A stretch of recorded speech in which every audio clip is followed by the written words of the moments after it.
I don't like rolling of the wrists. I do not like rolling in the backswing, absolutely not rolling the wrists in the swing through the ball. Just the feeling. I want you to find a way that the club face can see the ball. Okay. What I mean by that, you will see this. Many tour pros are doing this drill.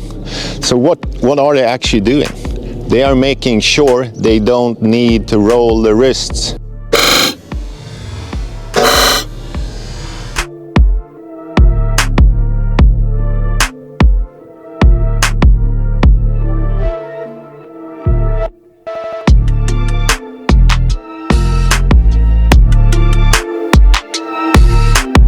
Before we get started on this video, I just want to thank these people on the screen for supporting our show. If you want to support us and help bring more free educational videos like this, the link is in the description. Welcome back to the channel, everybody. So today we have a big show today, and it's highly voted by you guys. So thanks for voting on our weekly poll. So if you want to vote for the next Analyze the Analyzers, make sure you subscribe because you can vote on our next swing subject. Now, Marcus Edblad, I went over his YouTube channel and I really like his style. He keeps things very simple, big picture kind of guy, and believe it or not, that's my style when I'm working with students. So you might benefit from his style if you are looking to increase your speed and distance, if you struggle with overcomplicated swing thoughts, which is most of us, and if you're looking to improve your rhythm and timing, go give his channel a look and subscribe to his channel and say hello from us. But whenever I do these Analyze the Analyzers and I analyze their swings, I don't think we found one that actually does what they teach. And as you'll see, Marcus kind of shows the same signs. Don't get me wrong, Marcus is a highly developed athlete with great hand-eye coordination. As you will see during this video, we'll break down his cause and effect. Now, he has hundreds of videos and I just don't have the time to watch all hundreds. So if you do follow him and you have your feedback, go ahead and leave your comment down below. But hopefully it is working for you because there's many ways to skin a cat. But this is my personal belief, is I never ever hit a golf ball in front of a student because I know I'm not going to swing the way I want them to swing. And that's why I don't subscribe to any swing theory. I just look at my students, look at their positives and negatives, and work with them based on their cause and effect to help them limit their damages. So I'm going to show you a couple of clips of my swing right now. And what you will notice is no two swings are alike. I'm always evolving whether I like to or not. And I have my swing thought for the week or the every other week, but it constantly changes. And I assume that's basically where you are at as well.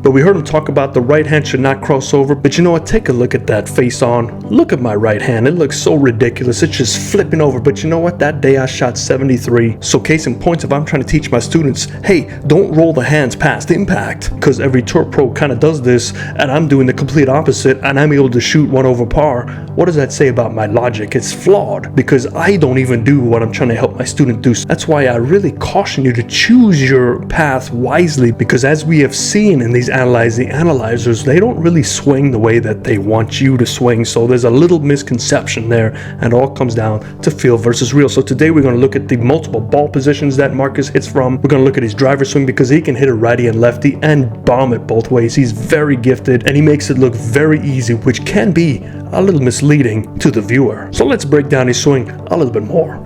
Okay, Marcus is on the screen, and this was taken from a video where he described the ball position, how it really doesn't matter. And I see his point, and I really suggest you try this. You want to put your ball all the way outside your right foot, your left foot, in the middle, and see if your body can compensate to make this thing work. And what he's trying to do is clear up all the stuff in your head to give you a little bit more better feedback as an athlete. So this can really benefit you if you do have really good hand-eye coordination, which Marcus absolutely does. I mean, to swing from both righty and lefty and hit the ball as far as he does from both sides, you definitely have to be some sort of savant in athleticism. But let's just take a look at the cause and effect for each of these. Look at how that ball position does play a role in what you can try and learn from in your swing based on your ball positions and how to check it correctly. And while I draw these lines, what we're also going to do after this is look at his driver compared to John Rahm and see how John Rahm's plane work and his wrist work as well as what Marcus does, because they both get the job done, but they do it a little bit differently than each other. So the first line is going to be mellow yellow, and this is going to just show your shoulder tilt and how that affects your lean, your spine lean, and then where the hands are in relation to that, and also where the ball position is, so we can see some completely different positions here, and we can look at that ball position by just seeing where the club shaft is leaning. So relative to our shoulder tilt, we can see how much forward press is established. Now remember, the power source is the center of your shoulders. Basically, that's where your two circles are aligning. And just so we're all well aware, we'll draw the two circles in the left side, just so you understand. We have these two circles going on in your setup. Now, there is some forward press in the irons, and that's okay, but when you start exaggerating this forward press, you could potentially run into some issues, because this is the center of his shoulder tilt circle, which designates where your arms are at full extension, either at impact or past impact, and the one in green will show you the angle that the club is preset to go into the ground. We can see that that club shaft is going to work its way down, so some things will have to happen. We might see the upper body fall back to reduce that tilt, so it's not so much of a downward strike as long as he maintains that angle, or we might see him close that gap, but with that ball position where it is, it's going to be very challenging to close that gap. So we're going to just have to take a guess and say most of this will come from the hands. But let's go ahead straight to the top of the swing, and we can see that the turning is already different. So because that ball position is on his back foot on the left side of the screen, we can see that he has enacted more turn. And his regular swing in the middle, that's his regular amount of turn. And the one on the right side, you can see there's a reduction of turn. And we can tell that the hands are in similar positions relative to that turn, but that club is going to appear longer the further that ball gets back. And it's not necessarily he's taking the club further back. He is just establishing more turn versus the right side. There is very little turn, and by establishing more turn, you potentially change the bottom of your impact to be sooner if you have faster hands. And what we'll also do is get a vertical line and draw Ivan Red right from his nose straight down to the ground, and we can start to see how much ground coverage there is between the golf ball and the head. So this is important because this allows any weight distribution to go to that golf ball in order to strike that golf ball in the center of his arc. Now, what we will notice is as we finish this swing, look at the head. The head remained where it was at the top of the swing. We don't see much difference with the head, but what that'll do is it will affect your follow through. So what we're going to do now is just put a little Barney purple circle over the golf ball so we can see where that golf ball is once we hit it, because we're going to go right past impact. And now we take a look at where the head is favoring based on that golf ball. So we know we want to try and strike down, and we have to adjust our bottoming out of that circle to do so. So we take a look at where the head is now. So we're going to draw a bigger Barney purple, and we're going to see the relationship between the head and the golf ball. So we know the one in the middle is his normal swing. So we see that head slightly back, which means the lower body was able to drive more towards the target, and as a result, the head would stay back to keep him balanced. The one on the left side, we see the head staying pretty centered to where that golf ball is, and as a result, we see the upper body falling back to counteract that, to make sure that we have our weighting on our trail foot. The one on the right side, we see the head is still in a similar position back of golf ball than his regular swing, but we see most of the weight is on the lead foot. So we have to adjust our turn to adjust our bottom of the impact position. Now what I've done here is I've connected his hands to the center of his tilt at impact, and we can notice when the golf ball is off his back foot, less tilt is needed, because if he tilts too much and gets those hands involved as they need to, he will crash into the ground and break a wrist, break a club. So he's had to feel the tilting decreased, so he's not so far down into the ground, so then his hands can throw a little bit quicker to make up for that ball position. Middle of the stance is his normal tilting and his great hand position at impact. On the right side of the screen, we see a slight bit of increase of tilt, not much, but the hand position is relatively the same. But again, those hands would have to activate a little bit sooner. So we're going to try and draw the top of the shaft. I know it's fluttering, so we can see the top of the shaft. 1, 2, and 3.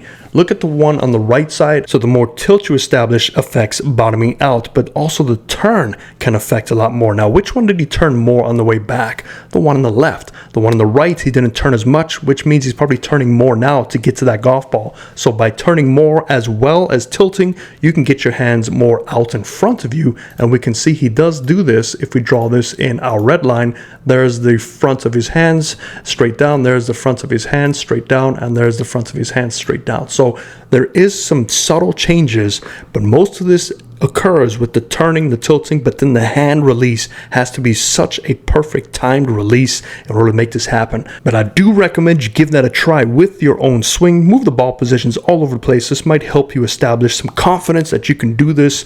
But obviously, you want to make sure your swing can take it and you do have the hand-eye coordination. And again, we go back to the intro. We talked about feel versus real, but then also your athletic ability. Here we have somebody that is clearly capable of going righty and lefty and hitting it very good from both sides, has an elite hand-eye coordination, which can make these adjustments for him. He's just a gifted athlete. So are we gifted athletes? I know I'm not really gifted athletes, and I for sure know that most of you are not as gifted as this man, because if you were, you'd be teaching and you'd be playing probably too, instead of looking on the YouTube rabbit hole. But let's go take a look at his driver, because I want to show you something that he gets it done, but he gets it done differently than what he is trying to explain. Okay, so here we have lefty and righty. What I love about this is they're almost identical mirror shots. If we slow this down, and we will see how both of these swings have similar nuances. They both lose a little bit of tilting. They both get their hands down below and then rise up while their hands really flip through in impact. So this is a really good motion. But again, he does have very fast hands to make this swing work. And we're going to break down how the swing works. Okay, so usual setup lines just to see cause and effect. So mellow yellow's lower plane, upper plane line. The Ivan red is going to be our spine angle. Back brace line is none other than Gumby green, and OG Barney purple is just showing you the arches of the heel straight up in the sky, because I know he sets up a little closed on both of these. Either that, it's a camera angle, but look at this. They're almost identical, which is really rare to find somebody who can hit it both left and right. We usually see one side dominant, so we can clearly see some great athleticism at play. Once we take that club back, they both get their club below the primary plane line. We now have an earlier set of our wrists and our hands as we get to that secondary plane line. So both of these get slightly lower than their secondary plane line, and this can be contributed to a loss of tilting. So we already see the lead shoulder is coming up. If it weren't, it would be perpendicular to that spine angle. So we know our arms are going to be a little bit lower unless you develop something to compensate that. So then your hands will be at it or slightly higher. It's all different. There's no universal ways to compensate. There's no universal ways to hit these lines. So long as you can do it over and over again, that is the goal. We see both of these clubs, what appears to be crossing line, but it's not really crossing line, because there are still vanishing points to the target down in this region for both of these. Again, mirror images, which is so incredible to see. I'm so happy I'm doing this. Once we get down to impact, I want you to watch this first move. As we drop that club, we see immediately both of these get below that primary plane line with their hands, and we also see that both right at impact, we're going to catch it right there.